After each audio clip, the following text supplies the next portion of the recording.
کہ بیوی بندے کے اوپر کب حرام ہو جاتی ہے؟ یہ بھی بڑا ضروری سوال ہے جو برے صغیر کے اندر پایا جاتا ہے. اور یعنی مرد نے اگر کوئی مباشرت کا کوئی ایسا طریقہ اختیار کر لیا یا حیض کے دوران میں مباشرت کر لی یا کچھ بھی کر لیا تو کیا وہ حرام ہو جاتی ہے؟ آپ کہہ سکتے ہیں کہ اب ان کا تعلق ختم ہو گیا ہے، اب حرام ہو گئی ہے؟ ڈاکٹر صاحب، جو اللہ کا دین ہے نا، اللہ کے دین کے اندر 4 چیزوں سے عورت اپنے خامد پر حرام ہوتی ہے. ٹھیک ہو گیا.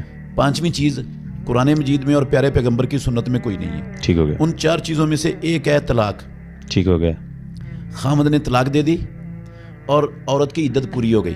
ٹھیک ہو گیا. طلاق کی عدت کے اندر رجوع نہیں ہوا. جب عدت مکمل ہو گئی تو وہ عورت اس پر حرام ہو گئی. ٹھیک ہو گیا جی. نمبر 2 ہے خلا. عورت فیملی کورٹ جا کر خلا کر لیتی ہے. ٹھیک ہو گیا. جب خلے کی ڈگری جاری ہو جائے گی، نکاح ان کا ختم ہے اور وہ اس پر حرام ہو گئی. تیسری چیز ہے لیان. ٹھیک ہے. لیان کا مطلب یہ ہوتا ہے کہ خامد نے اپنی بیوی پر بدکاری کی تہمت لگائی ہے لیکن اس کے پاس 4 گواہ نہیں ہے.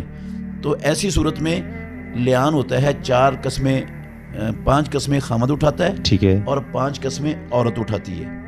4 قسمیں خامد اس طرح اٹھاتا ہے کہ میں اللہ کی قسم اٹھا کے کہتا ہوں کہ میں سچا ہوں اور یہ جھوٹی ہے.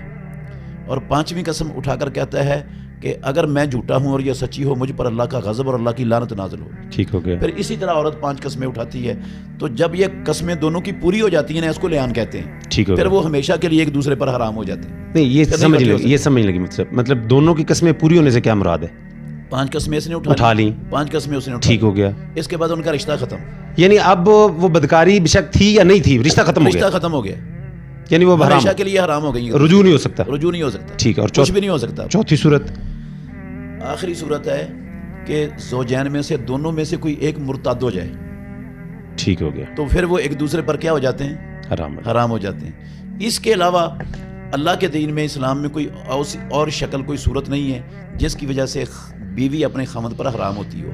رہا حیض کی حالت میں بیوی سے مباشرت کرنا یا قوم لوط والا عمل کرنا اپنی بیوی سے، یہ کبیرہ گناہ ضرور ہے، سنگین جرم ہے، کبیرہ گناہ ہے، حرام ہے اسلام کے اندر. لیکن اس سے بندہ دائرہ اسلام سے خارج نہیں ہوتا، مرتد نہیں ہوتا.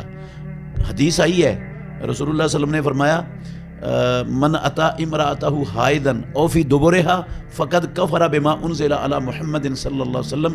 جو اپنی بیوی سے حیض کی حالت میں آیا یا اس کی دبر میں آیا، قوم لوط والا عمل کیا، اس نے کفر کیا اس چیز کے ساتھ جو اللہ نے محمد رسول اللہ صلی اللہ علیہ وسلم پر اتارا ہے. تو یہ جو کفر کا لفظ رسول اللہ صلی اللہ علیہ وسلم نے بولا ہے، یہ کفر دونا کفر ہے، یہ کفر مخرج من الملہ نہیں ہے. ٹھیک ہو گیا. یہ اسی طرح کا ہے جس طرح رسول اللہ صلی اللہ علیہ وسلم نے فرمایا سباب المسلم فسوق وقتالہ کفر. مسلمان کو گالی دینا نافرمانی ہے اور مسلمان سے لڑنا کفر ہے. اب کیا جو مسلمان سے لڑتا ہے ایک مسلمان، وہ کافر ہو جاتا ہے؟ بالکل ٹھیک ہے. یہ کفر دونا کفر ہے، یعنی وہ والا ملت سے خارج کرنے والا کفر نہیں. وہ کفر نہیں ہے.